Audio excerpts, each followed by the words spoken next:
Je veux que tu sois parti d'ici à l'heure du déjeuner, dit Aurélien, s'appuyant nonchalamment contre le chambranle de la porte de mon bureau avec cette même expression suffisante qu'il portait depuis que nous étions enfants. Je continuais à placer mes affaires dans une boîte en carton, lentement, méthodiquement, enveloppant l'ancien presse-papier en verre de Murano que j'avais acheté lors de mon dernier voyage à Venise. Ce n'est pas qu'Aurélien aurait reconnu le savoir-faire même s'il l'avait mordu. Rien à dire, Daphné, demanda-t-il. Pas de larmes, pas de suppliques désespérées? Je jetai un coup d'œil à ma montre, une Patek Vintage dont j'avais hérité de notre grand-père, gardée hors de vue sous ma manche, comme tout ce que j'étais en train de préparer. En fait, j'ai quelque chose à dire, répondis-je calmement. Ne devrais-tu pas te préparer pour la réunion du conseil à 15 heures? Son sourire narquois tressaillit. Quelle réunion du conseil? La session d'urgence, dis-je. Convoquée ce matin. Il ricana et sortit son téléphone. Alors qu'il lisait l'alerte, son visage s'assombrit. C'est absurde. Je n'ai appelé aucune réunion. Non, dis-je, plaçant un petit carnet en cuir dans la boîte. Tu ne l'as pas fait. Tandis qu'Aurélien passait les 6 dernières années à se pavaner en tant que visage de Duval et marchand tissu ici à Annecy, j'avais discrètement construit quelque chose de plus solide. Mon groupe de capital investissement, Colline Verte Participation, avait acquis des actions de Duval et marchand en coulisses, utilisant des filiales et des partenaires silencieux.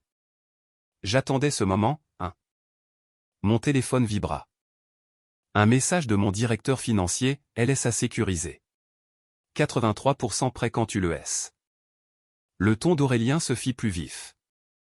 Qu'est-ce que tu as à sourire comme ça? C'est toi qui te fais virer. Je plaçai le dernier article dans la boîte, une photo encadrée de notre grand-père serrant la main de Simone Veil pendant l'année de fondation de l'entreprise, 1953. Je pensais juste à la rapidité avec laquelle les choses peuvent changer, dis-je doucement. Rien ne change. Le conseil ne veut pas d'une personne trop douce comme toi à la tête. Tout ton discours sur la stratégie numérique et la durabilité. C'est naïf. L'entreprise a besoin de tradition. Tradition, répétai-je. Tu veux dire la chaîne d'approvisionnement inutilement coûteuse que tu as refusé de moderniser. Les politiques de ressources humaines obsolètes qui nous saignent de nos meilleurs talents, ou le népotisme qui t'a donné ton titre? Il serait dit. Le conseil me soutient. Peut-être qu'ils l'ont fait, dis-je, jetant un autre coup d'œil à mon téléphone. Mais ils seront très intéressés par le rapport de propriété que nous allons examiner à 3 heures. Rapport de propriété. Je sais que tu détiens 20%, papa te l'a laissé. Il plissa les yeux. Et je souris. Disons simplement que les 83% restants ont maintenant un nouveau propriétaire. À tout à l'heure à la réunion, Aurélien. Tu possèdes 20%. Tu veux savoir qui possède les 80% autres, demandai-je doucement. Le visage d'Aurélien devint un peu plus rouge. Les actions sont divisées entre les membres du conseil. Elles l'ont toujours été. Nous étions divisés, dis-je, jusqu'à ce que Colline Verte Participation commence à les acquérir tranquillement, stratégiquement, jusqu'à ce que nous atteignions une participation majoritaire. Il rit, un rire forcé et cassant. Colline Verte? Cette firme qui dévore les entreprises historiques partout dans le Sud? Qu'est-ce qu'ils ont à voir là-dedans? Je pris ma boîte et me dirigeai vers la porte. En le dépassant, je fis une pause. Tu le sauras à 15 heures. Essaie de ne pas être en retard, cher frère. Je me penchai légèrement. Ce serait dommage que l'ex-directeur général manque sa propre rétrogradation. Rétrogradation? Il m'attrapa le bras, soudain pâle. De quoi diable parles-tu? Je regardai sa main jusqu'à ce qu'il lâche prise. T'es-tu déjà demandé pourquoi je ne me battais jamais, demandai-je. Pendant toutes ces années, ta condescendance, ton sabotage, la façon dont tu me traitais de douce, d'idéaliste, de petite sœur qui n'était pas faite pour les affaires? Il secoua la tête. Tu bluffes. Puis il vérifia le registre des actionnaires. Il trébucha pratiquement jusqu'à son bureau, les doigts tremblants tandis qu'il tapait. Je me tins silencieuse, observant sa posture s'effondrer au chargement de la page. Ses sourcils se froncèrent. Il fit défiler, s'arrêta, fit défiler à nouveau. Ses lèvres bougèrent, silencieuses. Ce n'est pas possible, murmura-t-il. Colline Verte possède tout. Presque tout, dis-je. Tu as toujours tes 20%, pour l'instant. Ses yeux se levèrent vers les miens, et enfin, la compréhension s'installa. Non, dis-je, entrant dans le couloir. Daphné Duval, fondatrice et directrice générale de Collinvert Participation. Le couloir était devenu exceptionnellement silencieux. À travers les murs de verre, je vis le personnel figé, certains faisant semblant de travailler, d'autres observant ouvertement. Tout le monde le sentait, le changement de gravité. C'est drôle, dis-je par-dessus mon épaule. Ce que la petite sœur peut faire pendant que le grand frère est occupé à faire des discours. Je le laissais là, penché sur l'écran. Le prochain acte se déroulerait dans la salle du conseil, un endroit qui m'avait toujours semblé être une scène, avec ses vues imprenables sur la montagne et sa longue table en noyer poli jusqu'à briller. J'arrivais en avance, m'assis à l'extrémité où Aurélien m'avait autrefois fait asseoir, pour apprendre comment se comportent les vrais leaders. La salle du conseil était vide pour l'instant, mais plus pour longtemps. Mon téléphone vibra. Une avalanche de messages. Du service juridique, documents de transition finalisés. Des ressources humaines, nouvelle structure de leadership approuvée. De mon assistante, la sécurité est briefée et en position. Je souris. Levée de rideau. En attente de votre signal. Le message de mon assistante éclaira mon téléphone à 14h55. Aurélien fit irruption dans la salle du conseil de Duval et marchant 5 minutes en avance. En avance pour une fois, ne ressemblant en rien au cadre serein qu'il dépeignait habituellement. Son costume bleu marine sur mesure était froissé aux manches, son col de travers. La fanfaronnade avait disparu. Tout ce qui restait était une urgence, à peine contenue. Il y a eu une erreur, lâcha-t-il aux membres du conseil réunis, le registre des actionnaires. Il est faux. Howard Lynn, le membre le plus ancien du conseil de Duval et Marchand, ajusta calmement ses boutons de manchette et jeta un coup d'œil à son exemplaire des documents. Pas d'erreur, Aurélien, dit-il. Nous avons tous reçu la vérification de Collinvert Participation. Le transfert de propriété est légitime. Mais qui sont ces gens, demanda Aurélien. Comment ont-ils pu obtenir autant d'actions sans que personne ne le remarque? Je haussai un sourcil. Peut-être que si nous avions modernisé notre logiciel de suivi des actionnaires comme je l'avais suggéré il y a 3 ans, tu ne poserais pas cette question maintenant. La salle était presque pleine. Le conseiller juridique, d'anciens cadres, des partenaires historiques, dont beaucoup connaissaient notre famille depuis des décennies, s'étaient rassemblés pour cela. Des murmures passaient comme le vent dans les champs de blé. Tout le monde le sentait. Le règne touchait à sa fin. À exactement 15 heures, mon assistante Clara franchit la porte. Madame Duval, directrice générale de Collinvert Participation, est prête à procéder. La tête d'Aurélien se tourna brusquement vers elle. Comment l'avez-vous appelée? Mademoiselle Duval? C'est moi le Duval responsable ici. Vraiment, demandai-je, me levant de ma chaise, époussetant une poussière imaginaire de mon tailleur en laine vert foncé, celui qu'Aurélien avait jugé, trop directeur, pour mes compétences relationnelles la semaine dernière. Regarde l'écran derrière toi. L'énorme moniteur mural s'anima, révélant la page des dirigeants de Collinvert Participation.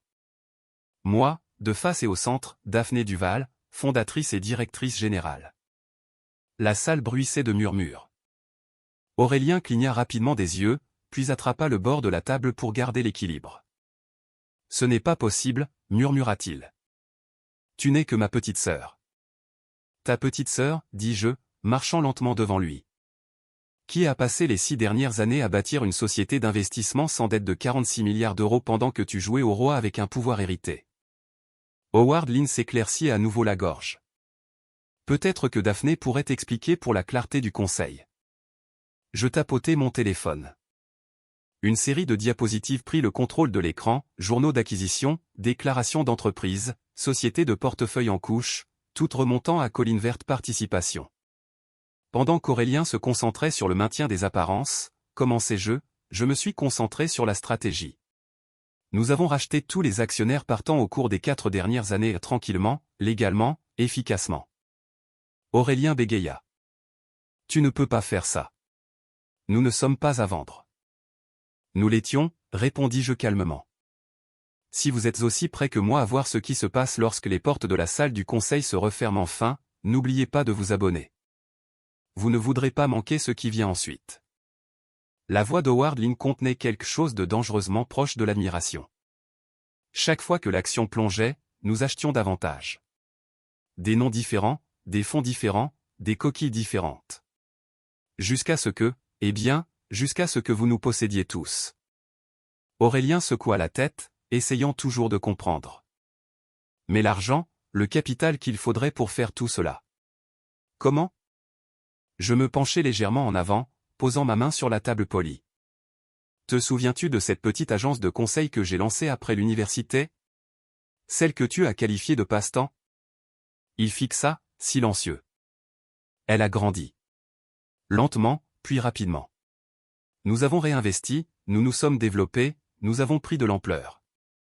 Pendant que tu sortais profiter de tes déjeuners à 3 martinis au club de golf, je rencontrais des fondateurs, je construisais des chaînes d'approvisionnement, j'obtenais des investisseurs qui croyaient au jeu à long terme. Mon téléphone vibra à nouveau. Les équipes de sécurité sont en place, préparées à escorter l'ex-directeur général si nécessaire. Je me levai et me dirigeai vers le bout de la table, prenant le siège qu'Aurélien appelait autrefois la place du décideur. Maintenant, dis-je, calme et posé. Parlons de l'avenir de Duval et Marchand. En commençant par sa direction. Aurélien se redressa, une lueur de l'ancienne défiance réapparaissant. Tu ne peux pas me virer. Je suis toujours actionnaire. Un actionnaire minoritaire, corrigeai-je. Celui qui vient de passer la matinée à essayer d'intimider et de licencier le propriétaire majoritaire. Certains des membres du conseil se tortillèrent sur leurs chaises, se rappelant peut-être avec regret leur soutien silencieux aux nombreuses erreurs d'Aurélien. Mais je ne suis pas toi, continuai-je. Je ne licencie pas les gens par orgueil ou par mesquinerie, alors je te donne un choix. Il me regarda avec lassitude. Je fis glisser un dossier sur la table. Option 1, dis-je, vendre ta participation de 20% à Colline Verte Participation à la pleine valeur marchande. Pars avec une indemnité de départ généreuse et ta dignité. Option 2, demanda-t-il. Garder tes actions, dis-je, mais passer à un poste plus aligné sur tes compétences réelles. Il plissa les yeux. Qui est? Responsable des opérations juniors, répondis-je. On aurait entendu une mouche voler dans la salle du conseil. Les yeux faisaient la navette entre nous comme des spectateurs à Wimbledon. Tu fais ça par vengeance, Aurélien, claqua-t-il. Parce que je t'ai sous-estimé. Non, dis-je, me redressant de toute ma hauteur. Ce n'est pas de la vengeance, Aurélien. C'est une correction. Je laissai cela un moment. Une chance d'apprendre ce que j'ai appris, que le leadership n'est pas hérité. Il est mérité. Et il s'agit de construire quelque chose de plus grand que soi. Je m'assis dans mon vrai bureau, tout le dernier étage de la tour Colline Verte, surplombant le centre-ville d'Annecy.